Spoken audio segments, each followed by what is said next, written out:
biggest iPhone ever. We already have some pretty big, but also pretty credible news from our friend Ross Young, who says that we should be expecting even larger displays next year for iPhone 16 Pro and 16 Pro Max. No! In a hilariously FPT-like series of tweets, Ross said, "Enough about the iPhone 15. Is it time to start leaking about the iPhone 16 yet? Hearing about some new sizes on the Pro models. We're looking at a 6.2-inch and a 6.8-inch display." Display Daddy, that's Ross's nickname. I just made it up. Also clarified to Mac rumors that we can round those up to 6.3 and 6.9. So we should look for iPhone 16 Pro and Pro Max to be clocking a 6.3-inch and 6.9-inch display, respectively. What? That is a lot of iPhone. I'll tell you what, this is getting out of hand, Tim. I get it, because literally, it's going to be too big for the...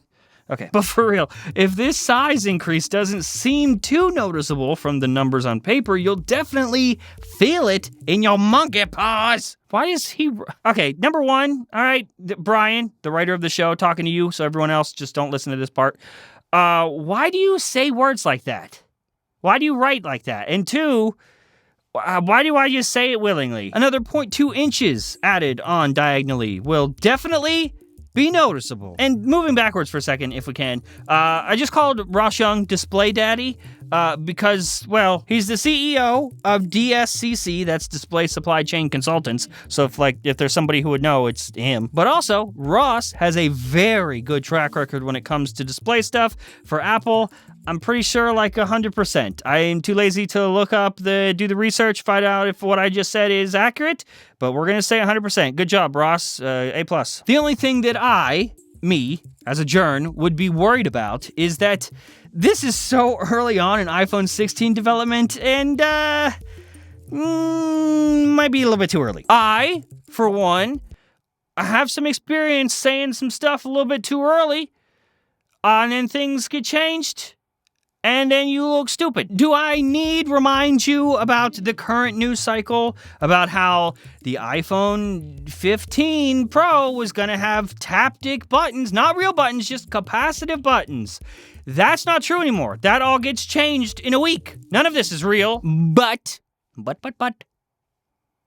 Display Daddy, remember, 100% accurate, backed by scientific proof, and I will hate it. I don't want this, not even a little bit. The phones are too big. I don't want them to keep getting bigger. Can we not? Perhaps? Is that an option? The iPhone 14 Pro Max as it is, these 6.7-inch phones, that thing is like holding a burden. It's not even a phone anymore. It's just a problem. So can we not? I guess we'll just have to wait till next year. We'll just sit here waiting.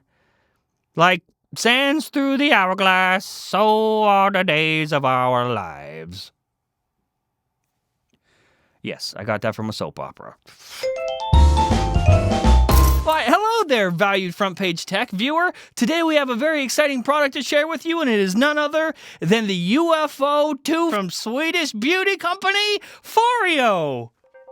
Wow! To all my tech-loving fellas out there, spring is in the air and the time of tech gift-giving is upon us. What better way to spread the love than by giving your special lady or special skincare fan in your life the power of the UFO 2? All the benefits of a professional spa facial in just 2 minutes. Heck, you could even shove Foreo's UFO 2 onto your own dude face to improve your tip-toppy attractiveness. Foreo's UFO 2 is also so packed of full beauty tech it will leave your skin feeling nourished, healthy, and glowing from the first use. The UFO 2 is even app-connected, so you or the lucky recipient of this amazing gift can configure and plan out their perfect spa experience all from your smartphone. Thermotherapy, cryotherapy, and even full-spectrum LED light therapy that helps you reduce signs of aging and revitalize your skin. The UFO 2 does it all in a package smaller than than a McDonald's hamburger. Trust me, I would know. You can even use the UFO 2 with your favorite masks or skincare products and watch the benefits increase as the UFO 2 helps your products penetrate deeper,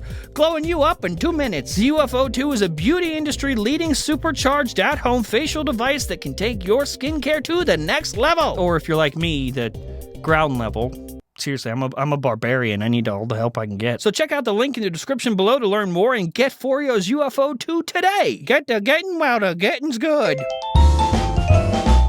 All right, welcome back. So, last up for the day, story numero lasto, in a report from Bloomberg's very own evil elf that lives in the air vents that only comes out for snacks on full moons.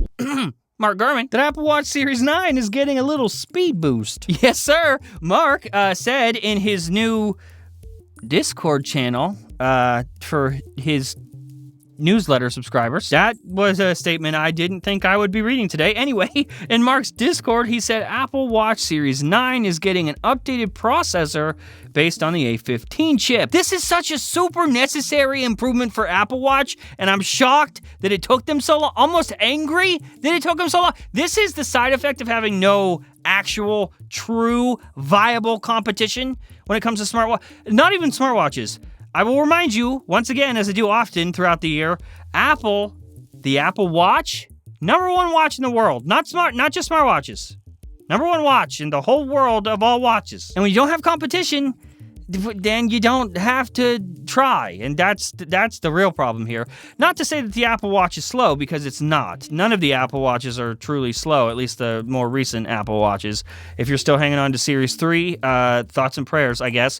But out of all those watches, they are already fast. The issue is not the speed right now. The real issue is that people don't buy watches every single year.Maybe you and I do, right? But the average person is just going to buy one watch, wear that thing until it's dead. And 5 years from now, if they just put a faster chip in it right now, 5 years from now, it'll be better off. But the S8 chip that came with the watch, the Series 8 watch, is already 2 years old. They didn't come with speed improvements 2 years ago. And plus, the way Apple is changing and adding on to Apple Watch functionality, we've been hearing a lot of leaks about watchOS 10, that it's going to be massive, right? Well, then Apple Watch Series 9 is going to need it. As he mentioned, the new chip will be based on the A15.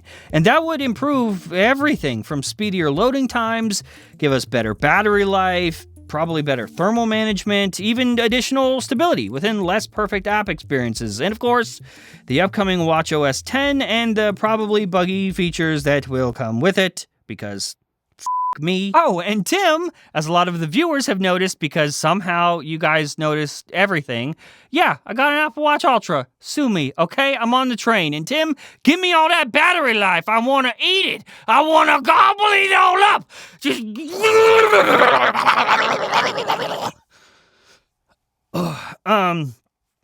sorry. I understand that might have been emotionally upsetting for some of you to watch. Okay.